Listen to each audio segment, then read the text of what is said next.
Spring up your ज्ञान के online digital platform पर आपका स्वागत है।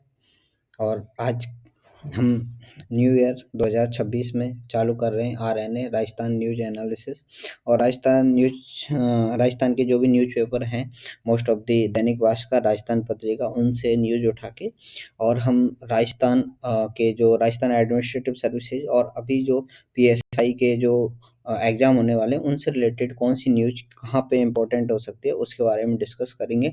तो आज की न्यूज है जो कि 4 तारीख के अखबार में आई है, दैनिक भास्कर में, एआई और ड्रोन से रिलेटेड, जो कि हमारे सब्जेक्ट से रिलेटेड होते हैं। एआई आरएस के मेंस सिलेबस में आता है, जो कि पेपर नंबर 2 से रिलेटेड होता है। और दूसरा ड्रोन्स का, अभी हाल ही में जैसे कि हम रसिया यूक्रेन युद्ध देख रहे थे, उसमें ड्रोन्स का बहुत ज़्यादा यूज हुआ और ड्रोन से क्या युद्ध की स्थिति, दिशा और दशा बदल चुकी है, इन सब के बारे में देखेंगे और एक्सपर्ट की क्या क्या सलाह हैं उन सब के बारे में हम डिस्कस करेंगे। तो आप जैसा देख सकते हैं कि चीज़ें राजस्थान न्यूज एनालिसिस के नाम से है, आरएनए हम चालू करें, एआई और ड्रोन से रिलेटेड चीज़ों को देखेंगे और वो आरएस और पीएसआई के लिए हैं। ठीक है, न्यूज के बारे में हम देख लिया कि खबर क्या है।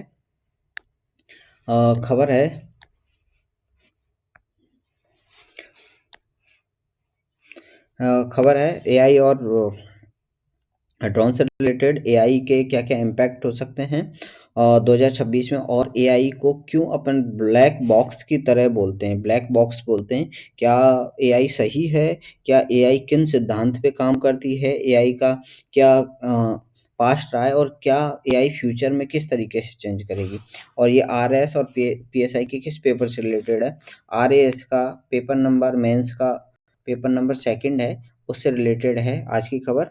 और इस खबर का उपयोग हम कहाँ कर सकते हैं? खबर का उपयोग करने के लिए सबसे पहली बात तो आरएस पेपर 2, और दूसरा एआई से रिलेटेड अभी आजकल निबंध आ सकते हैं। निबंध, एआई क्या दशा और दिशा बदल सकता है फ्यूचर की? बिल्कुल पूछा जा सकता है, और ये आरएएस में भी पूछा जा सकता है और आरजेएस में भी पूछा जा सकता है आगे, राजस्थान जुडिशियल सर्विसेज में भी। और जो अभी एआईएन के पेपर चल रहे हैं, असिस्टेंट इंजीनियर के जो पेपर चल रहे हैं, उनमें भी निबंध के तौर पे पूछा जा सकता है। इन सभी में निबंध में पूछा जाता है, तो इनको हम आगे देखते हैं क्या क्या चीज़ें हैं। अंत में एक प्रश्न के साथ में आपको छोड़ेंगे कि क्या आरएस और आरजेएस से रिलेटेड क्या ये चीज़ें हो सकती हैं। तो लेट्स स्टार्ट विद न्यूज 4 तारीख है, दैनिक भास्कर की खबर है। क्या आर्टिफिशियल इंटेलिजेंस के बारे में है कि एआई क्या मनगढ़ंत जवाब कम देगा? क्या एआई खुद से जवाब देता है? अगर हम एआई से कुछ भी पूछते हैं तो क्या एआई खुद से जवाब देता है?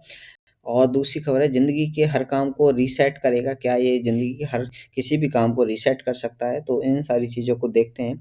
इसके लिए अभी प्रोफेसर विशाल मिश्रा हैं, जो कि कंप्यूटर साइंस डीन हैं एआई के, कोलंबिया यूनिवर्सिटी यूएस के। उनका जो भी आर्टिकल है वो छपा है।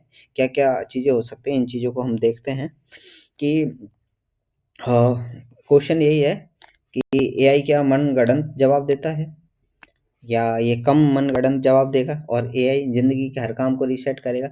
इन सारी चीज़ों को देखते हैं। देखने के लिए क्या करते हैं कि प्रोफेसर मिश्रा का आर्टिकल है कि कहा गया है, कभी उम्मीद रहती है, उम्मीद के साथ कभी हर किसी काम के साथ में कभी भ्रम में डाल देती है ये, लेकिन 2026 में ऐसा मोड़ साबित हो सकता है कि जब एआई को लेकर यह शिकायत धीरे-धीरे खत्म होने लगेगी कि यह एक ब्लैक बॉक्स है। ठीक है? क्यों ब्लैक बॉक्स बोला जाता है? क्यों एआई को ब्लैक बॉक्स बोला जाता है? क्यों एआई को अपन ब्लैक बॉक्स बोल रहे हैं? ठीक है? एक ब्लैक बॉक्स की कहानी आती है, अपन जैसे एरोप्लेन से रिलेटेड कोई चीज़ें होती हैं, जब कोई एक्सीडेंट होता है तो वहाँ पे एक ब्लैक बॉक्स यूज किया जाता है। उसमें सारी डेटाएँ होती हैं, कोई जैसे एरोप्लेन एक्सीडेंट की घटनाएँ होती हैं, वहाँ ब्लैक बॉक्स का यूज किया जाता है और उस ब्लैक बॉक्स से हम एनालिसिस कर सकते हैं कि क्यों एक्सीडेंट हुआ होगा, क्या-क्या रीज़न्स हो सकते हैं, उन सारी इन्फॉर्मेशन ब्लैक बॉक्स में होती है। सेम उस ब्लैक बॉक्स को यहाँ पे एआई के लिए बोया गया है कि क्या एआई रियली में ब्लैक बॉक्स है। ब्लैक बॉक्स का मतलब है कि एआई किन किन प्रिंसिपल्स पे काम कर रहा है, कि एआई किस प्रकार से जवाब देता है, एआई की क्या प्रोसेस है और एआई के सिद्धांत क्या हैं, इन सारी चीज़ों को लेके।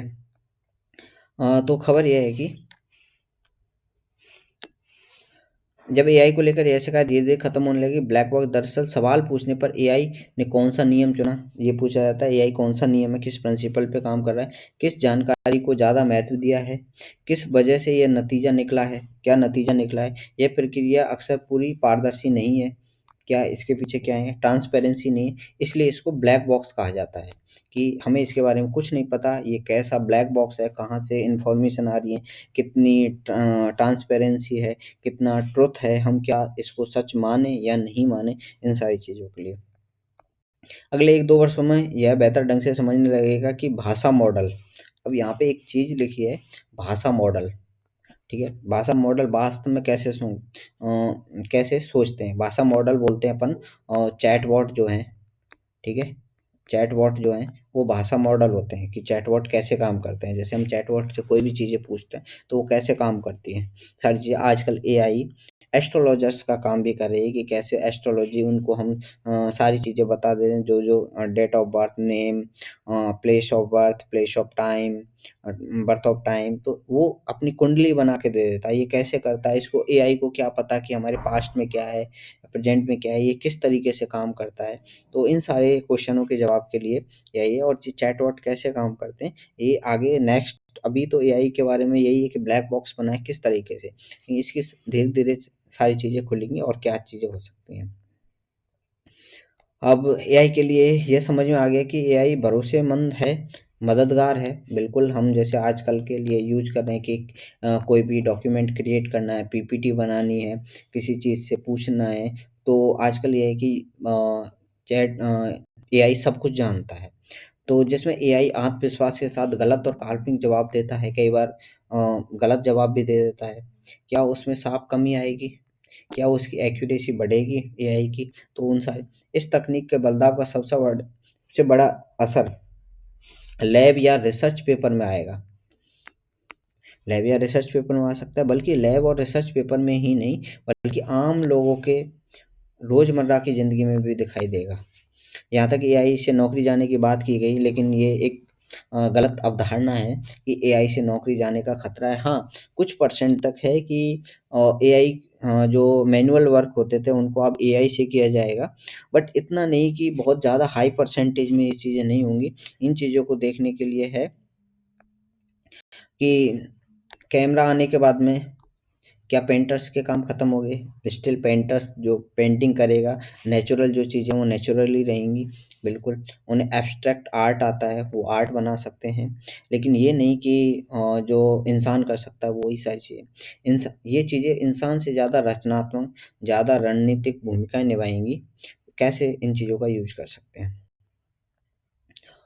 तो अब इनके क्या-क्या उपयोग हो सकते हैं, उन उपयोग के बारे में देखते हैं हम। तो उपयोग मेडिकल फील्ड में क्या-क्या एआई काम कर रहा है। आपकी आवाज़, त्वचा के फ़ोटो से मेडिकल टेस्ट होगा। आपकी आवाज़ से टेस्ट हो सकता है कि आपकी आवाज़ से एआई चेक कर लेगा, बहुत सारे मेडिकल टेस्ट करेगा।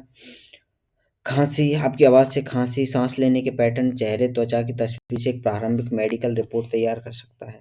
बिल्कुल एआई से पहले सर्जरी की प्लानिंग, रेडियोलॉजी रिपोर्ट, सारी चीज़ें कर सकते हैं।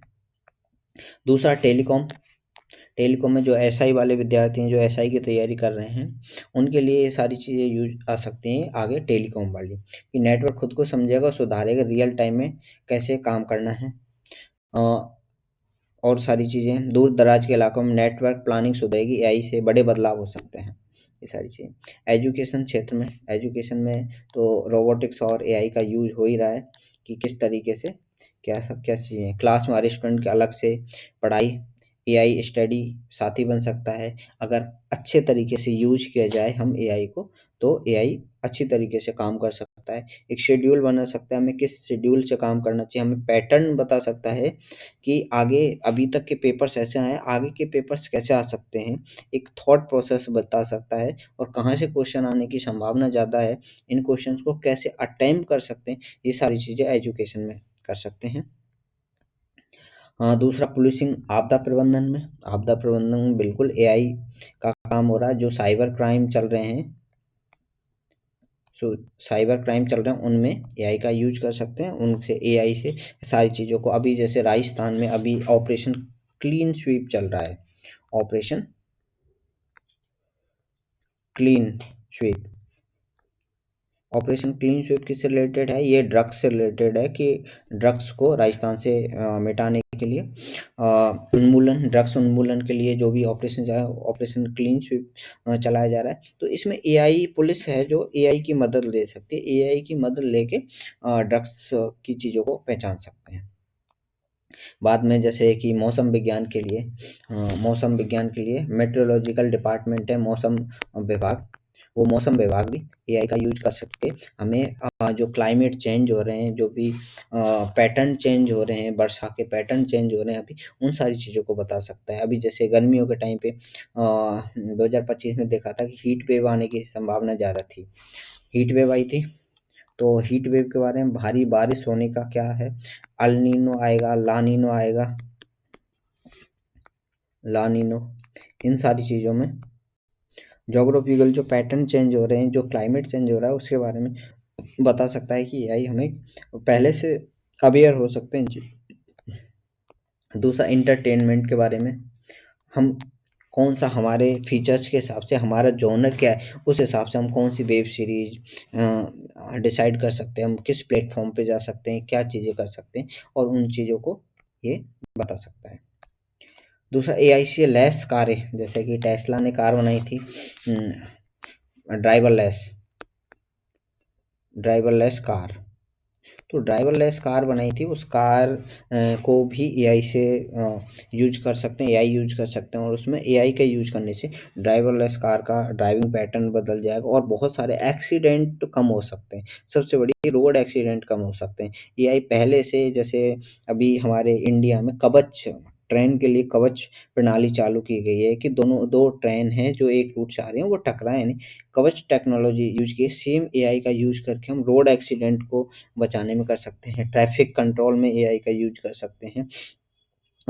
हमारी जो मिनिस्ट्री, जो रोड से रिलेटेड मिनिस्ट्री है, जो उनके मंत्री जी हैं नितिन गडकरी जी, वो ये एआई का यूज कर रहे हैं। अब ये जो टोल बूथ हैं ये हटाए जाएंगे, कैमरा यूज के लिए हाई रेजोल्यूशन कैमरा यूज किए जाएंगे, और उनसे वो अपने आप जो स्पीड, हाई स्पीड पे जो गाड़ी है उनको चेक कर सकते हैं और चालान कट जाएगा। और दूसरा जो टोल हैं, जो जिनकी वजह से टाइमिंग लगता है, तो डिजिटल नंबर प्लेट लगा के और कैमरे का यूज करके चीज़ों को आसान बना सकते हैं, और इनमें एआई का ही यूज होगा।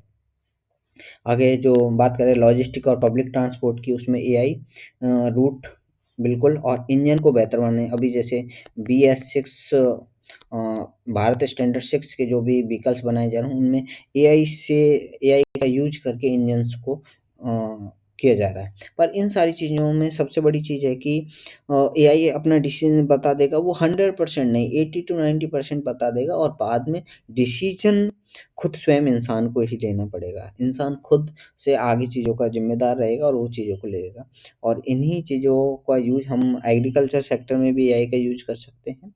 तो ओवरऑल कहें तो एआई ने पूरी चीज़ों को सुविधाजनक कर दिया गया है, लेकिन एआई में खतरे भी बहुत हैं।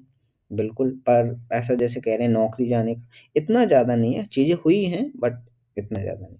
एआई के और क्या-क्या काम हो सकते हैं, एआई खेतों के हिसाब से अपने को एग्रीकल्चर में सॉइल केमिस्ट्री टेस्टिंग के बारे में बता सकता है, उसके हिसाब से हमें कौन सी क्रॉप लगानी चाहिए, कौन सी वहाँ पे उत्पादन ज़्यादा हो सकता है, पानी कम है उसके हिसाब से क्रॉप बता सकता है कि यहाँ पे कौन सी फसल यूज करनी चाहिए। वो पहले जो ड्राफ्ट है, ड्राफ्ट वही बनाएगा, एआई बना सकता है, उसके बाद में यूज हमें लेनी है। तो ये सारी चीज़ें एआई का। तो प्रोफेसर साहब मिश्रा जी यही कहना चाहते हैं कि हाँ, मनगढ़ंत जवाब कम देगा। अब एआई को और ज़्यादा हम सॉफ्टवेयर को ये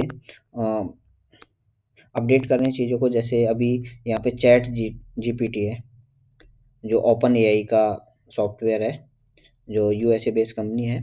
तो चैट जीपीटी बहुत सारी चीज़, जैसे एस्ट्रोलॉजी बता रही है वो अपने आप में, कि बहुत सारी कुंडलियाँ बना देती है।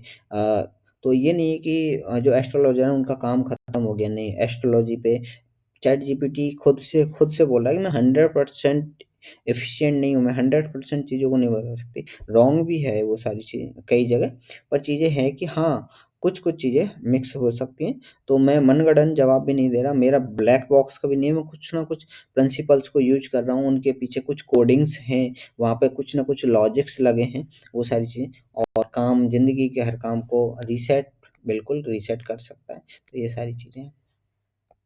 नेक्स्ट क्या है, ये रिलेटेड खबर है, बिल्कुल ये डेटा से रिलेटेड है। और इस डेटा का यूज तो हम, ये बिल्कुल सिप्री की रिपोर्ट है, सिप्री की रिपोर्ट से उठाया गया डेटा है।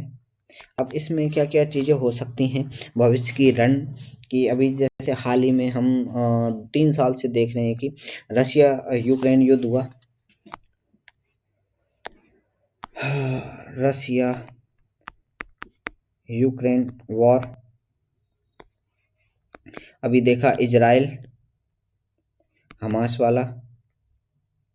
तो इन चीज़ों में क्या, इनमें ड्रोन की भूमिका रही, और एआई से आजकल युद्ध डेटा से लड़े जा रहे हैं, एआई से लड़े जा रहे हैं, और ड्रोन्स के थ्रू लड़े जा रहे हैं। अभी हाल ही में हमने देखा कि अ, उन्नत किस्म की जो मिसाइलें यूज की गई, जो कॉन्फ्लिक्ट हुआ था इंडिया और पाकिस्तान का, जो कॉन्फ्लिक्ट हुआ था, उस इंडिया पाकिस्तान के कॉन्फ्लिक्ट में भी हाई टेक्नोलॉजी जो ब्रह्मोस मिसाइल का यूज किया गया।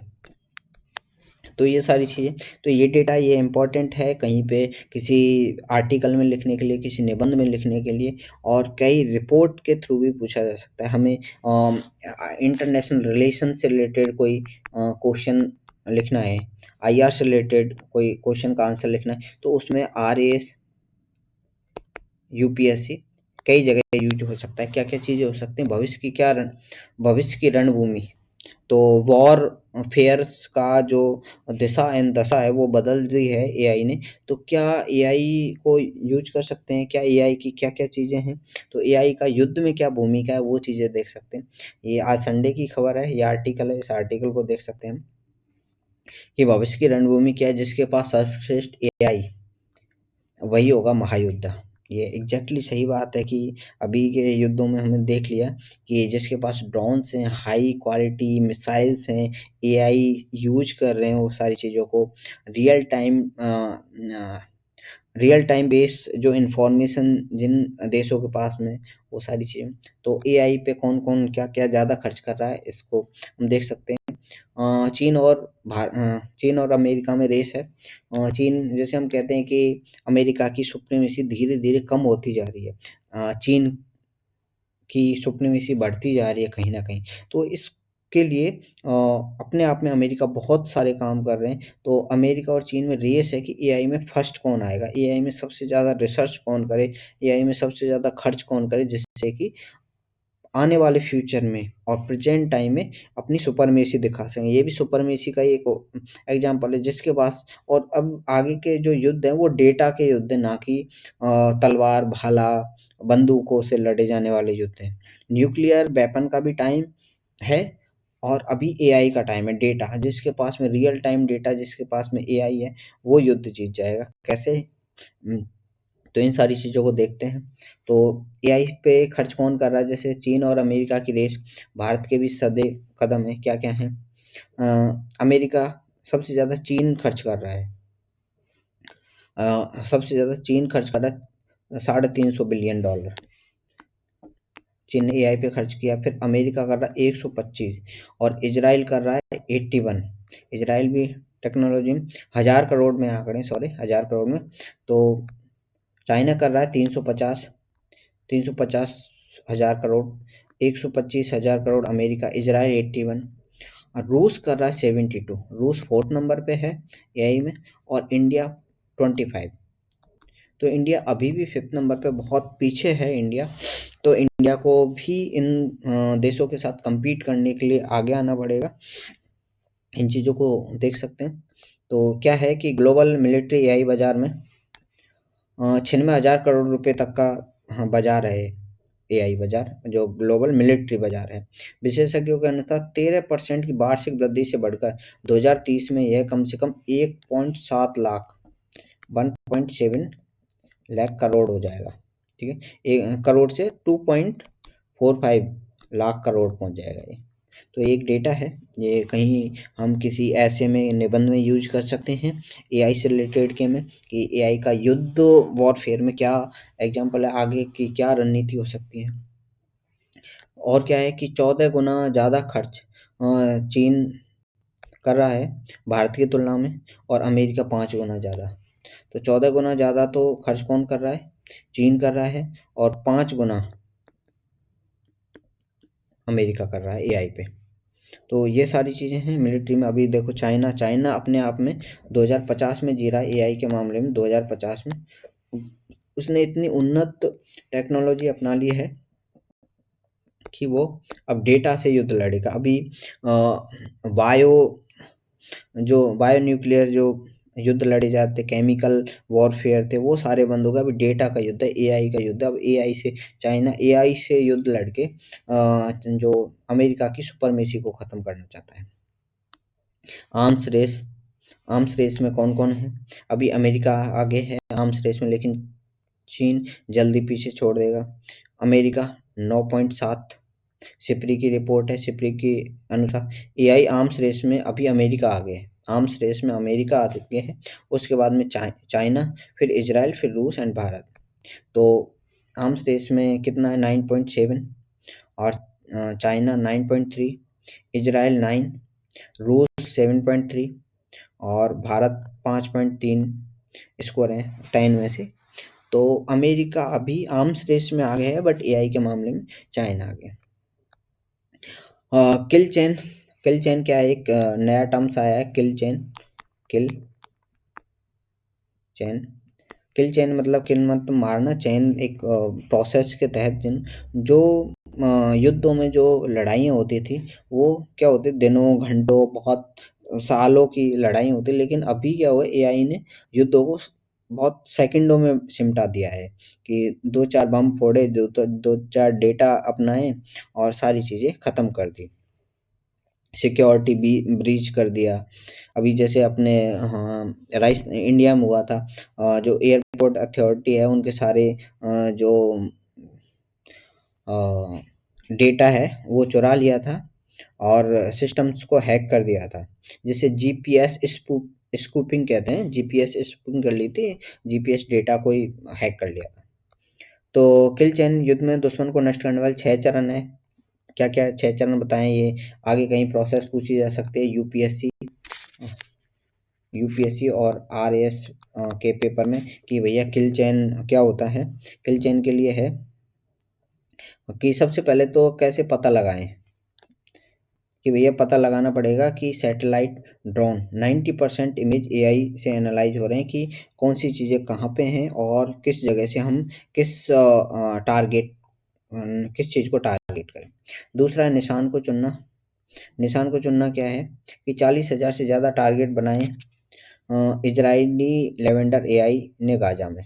जो गाजा और इजराइल का जो भी अभी डिस्प्यूट था हमास और इजराइल का, उसमें गाजा में 40,000 से ज़्यादा टारगेट बनाए थे इजराइल ने।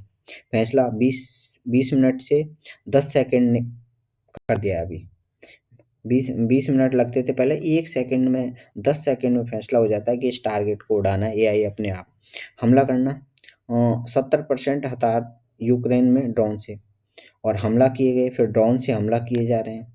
ड्रोन का एआई के साथ में ड्रोन का तालमेल है। नुकसान आंकना, नुकसान 90% नुकसान हो रहे हैं। और supply management, 50% military supply America की एआई रूट से है, लागत 15% बच रही है, और सप्लाई मैनेजमेंट हो रहा है एआई से। तो ये अपने आप में ये अपने आप में बहुत बड़ी एआई ने अपने आप में सरप्राइज करने वाली चीज़ें कर दी हैं कि बहुत तगड़ा सरप्राइज। और ये इनके source SIPRI, grand view research और आईएस और अपन का ये दैनिक भास्कर न्यूज़पेपर से उठाई गई वो है। तो वही है कि एक क्वेश्चन फिर से छूट जाता है कि क्या वॉरफेयर चेंज हो गए हैं? भविष्य की रणभूमियाँ, जिसके पास सर्वश्रेष्ठ एआई, क्या वही महायोद्धा है? अपने आप में एनालिसिस करने वाली बात है। क्या चीन आज महायोद्धा है या अमेरिका है? तो ये सब इन डेटा के बेस पे हम कर सकते हैं। और एक क्वेश्चन, अच्छा खासा क्वेश्चन बन सकता है आरएएस का, इंटरनेशनल रिलेशन से रिलेटेड या टेक्नोलॉजी से रिलेटेड, कहीं से भी बन सकता है। नेक्स्ट है स्पेस से रिलेटेड, हमें गर्व करना चाहिए हमारे इसरो पे। हमें इसरो पे गर्व करना चाहिए, इसरो पे और हमारे इंडिया पे गर्व करना चाहिए कि 2023 में स्टार्टिंग 2024 का स्टार्टिंग और 2000 दिसंबर 2023 का कि भारत सरकार एक स्पेस नीति लेके आई, स्पेस पॉलिसी 2023-24। तो स्पेस पॉलिसी 2023-24 का क्या मानना है कि पहले हमारा जो स्पेस जो जीडीपी का ओनली 2% पार्ट स्पेस में यूज हो रहा था, लेकिन पहले 2% यूज हो रहा था। उसके बाद में इसको 6% तक ले जाने का टारगेट रखा कि जीडीपी का 6% पार्ट स्पेस क्षेत्र में लगाया जाए। और जो पीपीपी मॉडल है,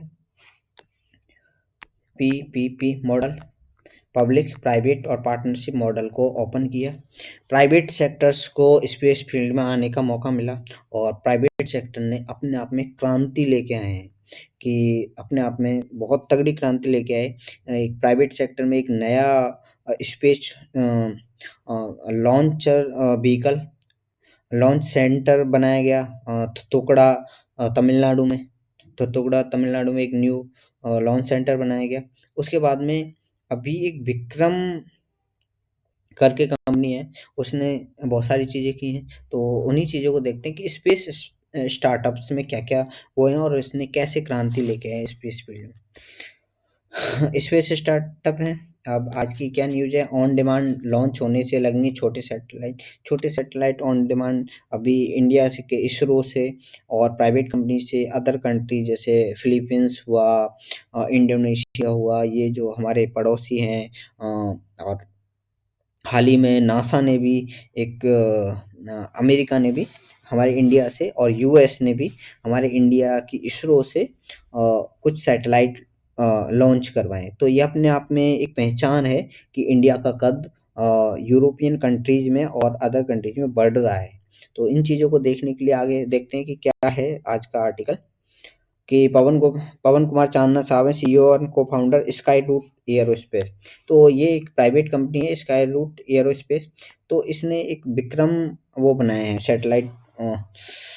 सैटेलाइट बनाए हैं। तो उसके बारे में देखते हैं क्या है कि साल 2026 में भारत के लिए स्पेस स्टार्टअप में एक ऐतिहासिक मोड़ साबित होने वाला है, डेफिनेटली होने वाला है और अंतरिक्ष के लिए नए द्वार खुलने वाले हैं। इन चीज़ों को देखने के लिए इन्होंने इनमें 3 प्रमुख व्यावसायिक अवसर दिखाई दिए। लॉन्च कैसे कर सकते हैं, जैसे लॉन्च के बारे में लिखा है कि लॉन्च अंतरिक्ष तक पेलोड ले जाने की क्षमता बढ़ रही है, बिल्कुल। स्पेस इंफ्रास्ट्रक्चर बढ़ रहा है, सैटेलाइट और निजी स्पेस स्टेशनों का निर्माण हो रहा है। जैसे मैं आपको लॉन्चिंग पैड के बारे में बताया तो टुकड़ा तमिलनाडु वाला। स्पेस इंटेलिजेंस, अंतरिक्ष से प्राप्त डेटा का विश्लेषण कर सकते हैं और जो खेती से लेकर आपदा प्रबंधक का काम है, रियल टाइम डेटा मैनेजमेंट पे काम करने वाली चीज़ें हैं। 2026 का बड़ा धमाका, विक्रम फर्स्ट की लॉन्चिंग करने वाले हैं, विक्रम फर्स्ट की लॉन्चिंग करने वाले हैं ये लोग। तो ये क्या है उस चीज़ को देखते हैं। और इसरो और निजी क्षेत्र का तालमेल है, तो यही है, इस चीज़ को देख लें। Space startup on demand launch होने लगेंगे कि भैया आज डिमांड है तो अभी लॉन्च कर देंगे। और आजकल तो एक मोबाइल लॉन्चिंग पे व्हीकल लेके आए हैं, मोबाइल लॉन्चिंग व्हीकल।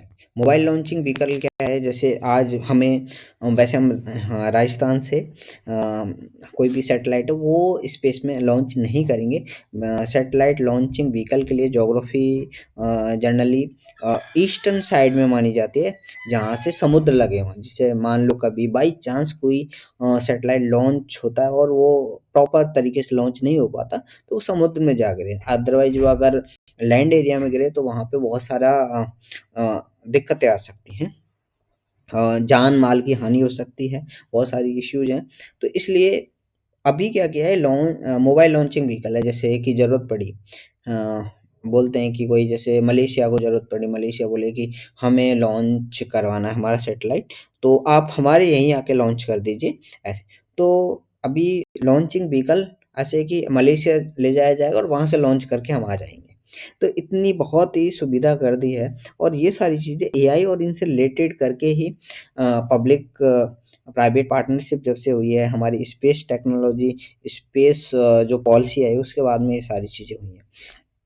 और अपने आप में स्काई रूट एयरोस्पेस जो कंपनी है, इसने अपने आप में धमाका मचाया है। तो देखते हैं कि क्या है, कि जहाँ भारतीय निजी स्पेस स्टार्टअप ने केवल अपनी उपस्थिति नहीं, बल्कि दुनिया के लिए अंतरिक्ष के द्वार भी खोलेंगे। बिल्कुल दुनिया के लिए खोल रहे हैं। लॉन्च इंफ्रास्ट्रक्चर और स्पेस इंटेलिजेंस के बारे में, जो खेती से लेकर आपदा प्रबंधन अपना काम आगे करेंगे, और विक्रम वन लॉन्च करने वाले हैं। तो ये चीज़ है। हाँ, श्रीहरिकोटा में लॉन्च करने की तैयारी है विक्रम वन को। श्रीहरिकोटा जो कि अपने पुलिकट लेक के पास में है, आंध्र प्रदेश में। अभी क्या है, 2033 तक भारत की निजी अंतरिक्ष ओनली निजी अर्थव्यवस्था को $44 बिलियन तक पहुंचाने का लक्ष्य है। और इससे क्या न्यू बहुत सारे स्टार्टअप जनरेट हो रहे हैं, और जिसे इसरो अपना पूरा ध्यान गहरे अंतरिक्ष मिशनों जैसे गगनयान, मानव मिशनों और स्वदेशी स्पेस स्टेशन बनाने में लगा सकता है। हाँ एग्जैक्टली, कि जो लॉन्चिंग व्हीकल है वो हम प्राइवेट कर लेंगे। इसरो है, आप काम करो, गहरे अंतरिक्ष मिशन चल रहे हैं, जैसे गगनयान जो कि ह्यूमन को अपन भेजने चाहते हैं 3 से 5 दिन के लिए। और चंद्रयान 4 मिशन है। बिल्कुल स्वदेशी स्पेस स्टेशन बनाने वाले हैं हम 2040 तक, लगभग 2040 तक बना पाएगा इंडिया। तो अपना स्वदेशी इंडिजीनियस स्पेस स्टेशन बनाना चाहते हैं, अपने आप में बड़ी बात है। और नेक्स्ट खबर है कि हाँ, ये भी अपने आप में अच्छी खबर है। मेरा एक जूनियर है, वो अभी एक उड़न खटोला बना रहा है। उड़न खटोला, जूनियर क्या बोले, वो मेरा स्टूडेंट भी रहा है, उड़न खटोला बना रहा है। वो अभी जैसे जो शार्क टैंक में भी हो गया है वहाँ से। तो उनका भी यही है कि हम एयर टैक्सी बनाएं, हम ऐसे ड्रोन्स बनाएं कि वो हमारी जो व्यवस्थाएं, लॉजिस्टिक जो प्रॉब्लम्स हैं उनको, और जो ट्रैफिक प्रॉब्लम्स हैं उनको हटा के अच्छे से हमें जल्दी से सुविधाएं मुहैया करा सकें उन चीज़ों के लिए। तो देखते हैं कि क्या खबर है। ड्रोन 40 किलोमीटर ड्रोन 40 किलोमीटर ऊंचाई तक उड़ने वाले ड्रोन बनाने चाहिए। ये है कि इसका क्या उपयोग हो सकते हैं, इन चीज़ों को देखते हैं कि सबसे बड़ा बदलाव एग्रीकल्चर क्षेत्र में दिखेगा। क्या दिखेगा भाई, करीब 14,500 ड्रोन खेती के काम के लिए तैनात होंगे। मिट्टी की जांच होगी, दवा डालने से लेकर पौधे की सेहत पर नजर रख पाएंगे। बिल्कुल खेती का इकोसिस्टम बदल जाएगा। ऐसे समझिए कि एक व्यक्ति को 1 एकड़ खेत में दवा छिड़कने के लिए आधा दिन लगता है, ठीक है, लेकिन ड्रोन से यह काम 8 मिनट में हो जाएगा। आधा घंटे में दवा छिड़कता है, हाथों से छिड़कता है। हाथों में वो पेस्टिसाइड वगैरह लग सकते हैं, और वो पेस्टिसाइड क्या जहरी होता है। अगर उसका अपने और उस केमिकल्स होते हैं वो हमारी जो हेल्थ पे भी असर डालेंगे। और ड्रोन से क्या होगा कि हम वो दवाई को ड्रोन में डाल देंगे और ड्रोन उसको 8 मिनट में डाल देगा, जिससे टाइम की बचत होगी। साथ ही फसलों में बीमारी लगने से पहले पता चल जाएगा कि क्या बीमारी लग सकती है, उनका निवारण किया जा सकता है। अपने आप में अच्छी चीज़ है। दूसरा एग्जाम्पल है, रेस्क्यू टीम से पहले पहुंचेंगे। हम कोई रेस्क्यू करने वाली कहीं पे कोई एक्सीडेंट हो जाता है, एक ऐसी जैसे हिमालयन एरियाज हैं जहाँ पे अपने आप में प्रॉपर लॉजिस्टिक सुविधाएं नहीं है, अच्छा इंफ्रास्ट्रक्चर नहीं है। वहाँ की जो कंडीशन है कुछ ऐसी हैं कि वहाँ पे छोटे छोटे रोड्स बनाए गए हैं। अगर कहीं पे कोई लैंडस्लाइड हो जाती है और कोई अलग आपदा आ जाती है तो वहाँ पे रेस्क्यू टीम कैसे पहुँचे, तो उनके लिए ड्रोन मदद कर सकते हैं। और ऐसे ड्रोन जो कि 40 किलोमीटर ऊंचाई तक उड़ सकें, ऐसे ड्रोन ड्रोन कैसे कर सकते हैं इस साल सिक्योरिटी सर्विलांस, सड़क दुर्घटना और प्राकृतिक आपदा जैसे बाढ़ भूकंप मामलों में बेहद उपयोगी होंगे। किसी हादसे की कारण मेडिकल टीम और पुलिस के से पहले पहुंचकर पीड़ित की मदद कर सकते हैं, बिल्कुल। जैसे कि अभी धौली गंगा वाला इंसिडेंट हुआ था, वहाँ पे 3 दिन तक प्रॉपर तरीके से कोई रेस्क्यू टीम ही नहीं पहुंच पाई थी। तो उन चीज़ों का इम्पैक्ट ऐसा बढ़ा कि बहुत सारी मौतें हो गई थी।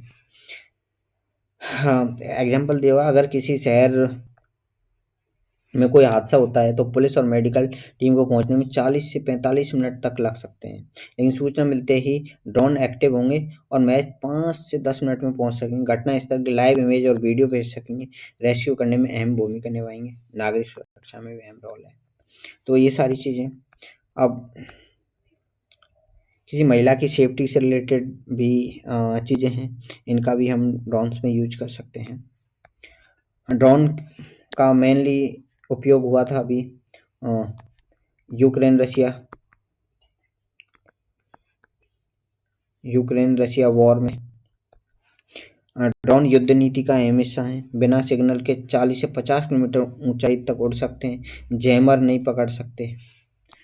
इनको नहीं पकड़ सकते। आज ड्रोन युद्ध तकनीक का अहम हिस्सा है, एआई और 5G से इंटीग्रेट ड्रोन निगरानी के लिए अचूक बन रहे हैं। इस साल ऐसे ड्रोन आ सकते हैं जो 40 से 50 किलोमीटर ऊंचाई तक उड़ान भर सकते हैं और 2 घंटे तक ट्रैवल कर सकेंगे। ये ड्रोन जैमर को धोखा देने में माहिर है। तो ये अपने आप में जीपीएस से रिलेटेड है, तो अपने आप में ये जो युद्धों की दशा और दिशा तो ड्रोन डेफिनेटली बदल रहे हैं। इसके लिए एग्जांपल हैं ये अभी के हाल ही के रशिया यूक्रेन वॉर एंड फिलहाल का कल ही जैसे अमेरिका ने वेनेजुएला पे जो अटैक किया था, तो वो भी ड्रोन का ही अटैक था, वो सारी चीज़ें। और अब हम आपको छोड़ के जाते हैं क्वेश्चंस के साथ में, जो बहुत ही अच्छे क्वेश्चंस हैं और क्वेश्चंस रिलेट करेंगे आरएएस मेंस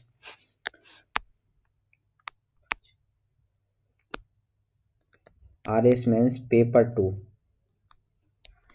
जो साइंस एंड टेक्नोलॉजी से रिलेटेड है, और दूसरा आईआर से रिलेटेड ये पूछा जा सकता है। तो कैसे क्वेश्चन है, क्या एआई और ड्रोन युद्धों की दशा और दिशा बदल सकते हैं? समालोचनात्मक परीक्षण करें, बिल्कुल 100 शब्दों में हम इसको लिख सकते हैं, बहुत अच्छे से एग्जांपल्स दे सकते हैं हाल ही में युद्धों का। और एआई की रिपोर्ट्स जो अभी शिप्री की रिपोर्ट थी, उन रिपोर्ट्स को यूज कर सकते हैं हम कि इन रिपोर्ट्स का क्या क्या यूज है, जो डेटा है उसको यूज करके अच्छा से आंसर लिख सकते हैं। क्या प्राइवेट सेक्टर की एंट्री से, बिल्कुल स्पेस टेक्नोलॉजी का है ये, क्या प्राइवेट सेक्टर की एंट्री से भारत के स्पेस सेक्टर में क्रांति आई है? भारत की स्पेस नीति का उदाहरण देते हुए परीक्षण करें, बिल्कुल कर सकते हैं।